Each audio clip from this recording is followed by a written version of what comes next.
सभी लोगों को नमो बुद्धाय, जय भीम। मैं हूं सुनील बौद्ध और आप लोग देख रहे हैं हमारा ऑफिशियल चैनल सुनील बौद्ध ऑफिशियल।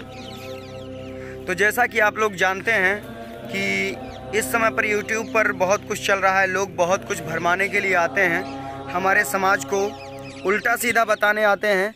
लेकिन धन्य है हमारे समाज के लोग जो कम से कम सच्चाई को समझते हैं। और बात यह है ना कि अब हमारे जो समाज में है शिक्षा बढ़ गई है, तो जो शिक्षित लोग हैं वो उल्टी सीधी बातों पर भरोसा नहीं करते हैं। तो आइए आज का भी वीडियो शुरू करते हैं।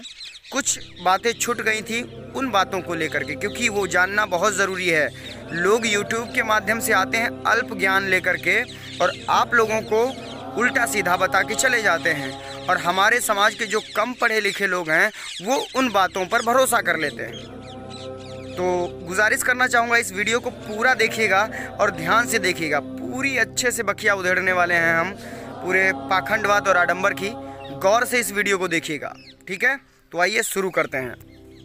तो बताना चाहूँगा भैया, स्क्रीन पर आप लोग देख लीजिए, ये जो मनुस्मृति है ये मैंने नहीं, ये जो अनुवादक हैं वो अनुवादक हैं गिरिजा प्रसाद द्विवेदी जी। और एक बात ध्यान रहे, अनुवादक जो होता है वो लेखक नहीं होता है, वो जो लिखा पाता है उसी को अनुवाद करता है। और आपने जो बताई थी वो दयानंद सरस्वती जी की थी, जो कि उन्होंने खुद लिखी थी। तो मैं आपको गौर करके बता दूं, लिखी हुई चीज़ बदली जा सकती है लेकिन अनुवाद की हुई चीज़ कभी बदलती नहीं है।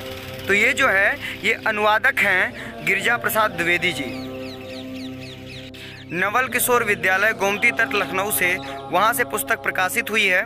तो आइए देखते हैं मनुस्मृति के कुछ अंश। बाकी वीडियो अब आते रहेंगे, क्योंकि मनुस्मृति जो है वो मैं देख रहा था, लेकिन हाँ अभी मैंने पहला ही अध्याय पढ़ा है और पहले अध्याय के कुछ अंश आपके सामने रखूँगा।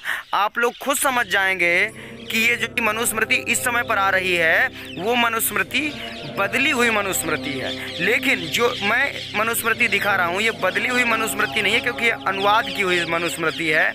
तो इस मनुस्मृति को गौर से सुनिएगा और इसको गौर से देखिएगा। कुछ बातें आपके सामने रखूँगा जिसमें सब कुछ दूध का दूध और पानी का पानी हो जाएगा। इसमें मैंने देखा है सिर्फ और सिर्फ कपोड़ लीला भरी हुई है और कुछ नहीं है।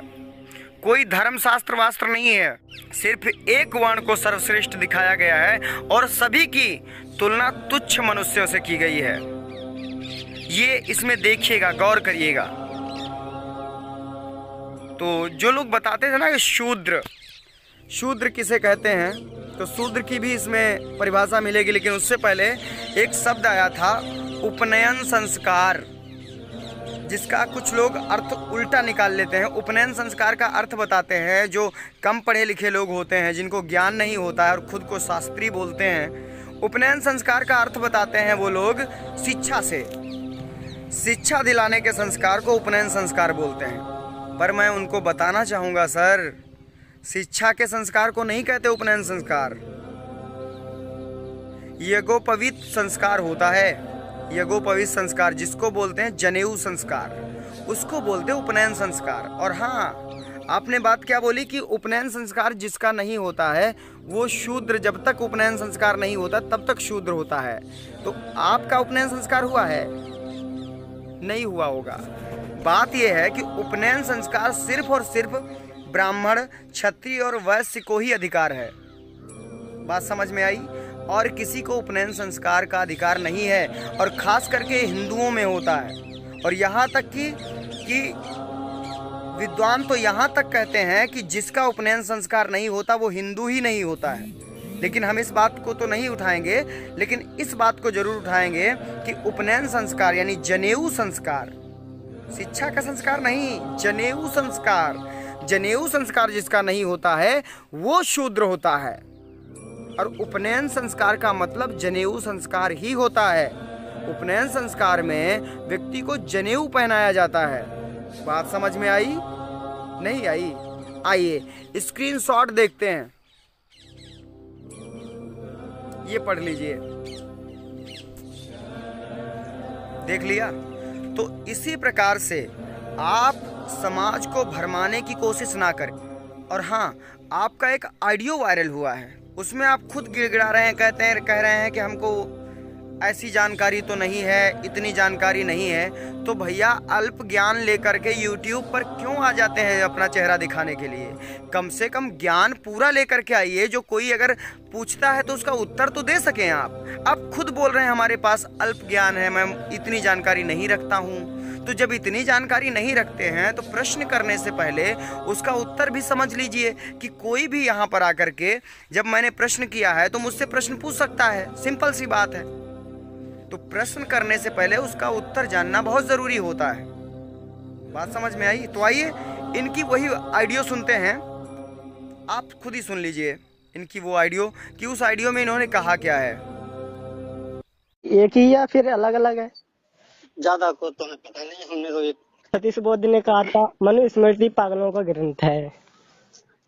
पागलों का ऐसा है। दुनिया का सबसे बड़ा बेवकूफ था तो वह था महर्षि मनु, ये सतीश बौद्ध ने कहा। जो आप ये मनुस्मृति बता रहा है वो कौन से सन में लिखी थी? अब ये मेरे पुस्तक मेरे हाथ में नहीं है भाई। मैं बाबा साहब ने मनुस्मृति जलाई थी, वो कब जलाई थी इसको मुझे बताइए। हमें भाई एग्जैक्ट डेट याद नहीं है। बाबा साहब ने 25 दिसंबर 1927 को जलाई थी। बात तो सुनो, कौन बनेगा करोड़पति और अमिताभ बच्चन ने इसका प्रसन्न भी किया था। आपको पता नहीं है इसको?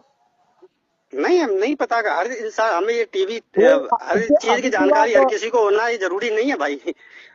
इसको इतना पता नहीं है बाबा साहब ने मनुस्मृति कब जलाई थी और ये आकर के YouTube पर अपने दलीलें पेश करने लगता है।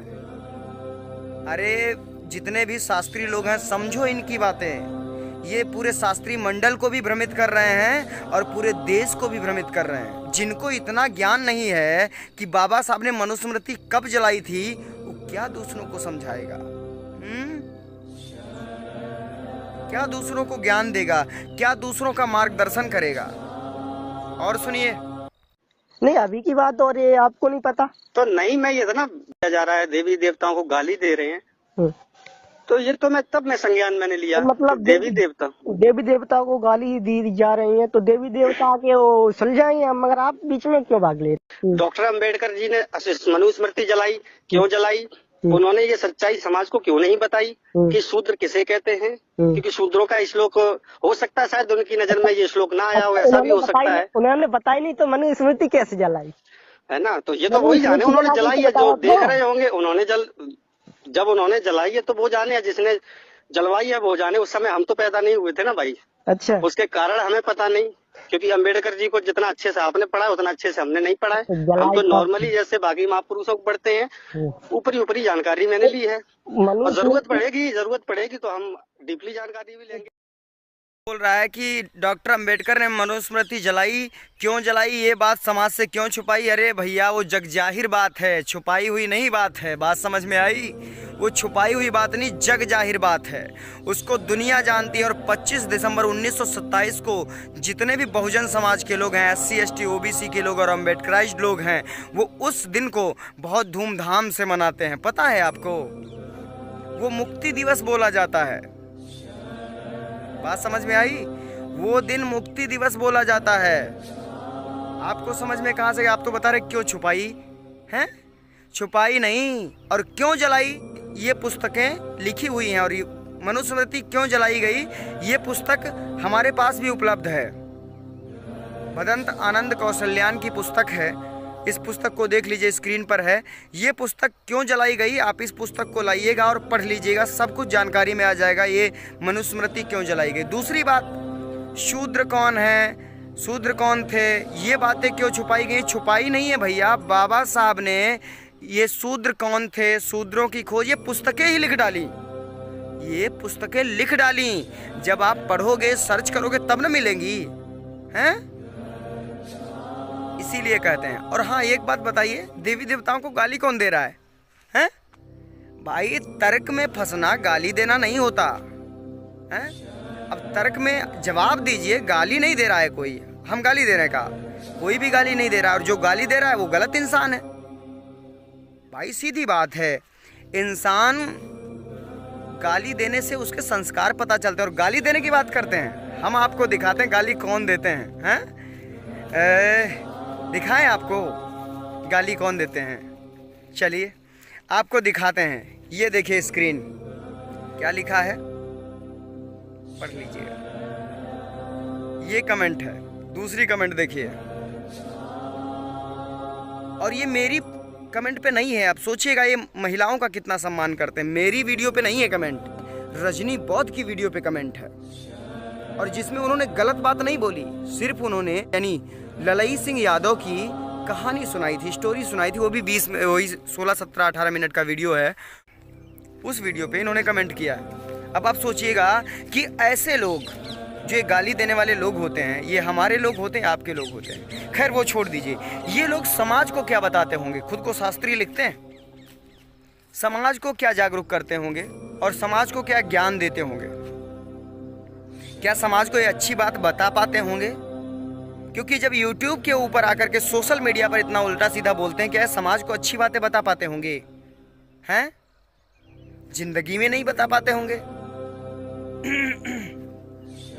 तो इसीलिए जितना जानते हैं आप, सिर्फ उतना तर्क करें और ज़्यादा तर्क ना करें। इसके बाद आपके लिए मेरा कोई वीडियो नहीं आएगा, ये अंतिम वीडियो है हाँ, लेकिन अगर आपका आया तो मेरा ज़रूर आएगा। और ये ध्यान रखिएगा, मैंने आपको कैप्चर कर लिया है।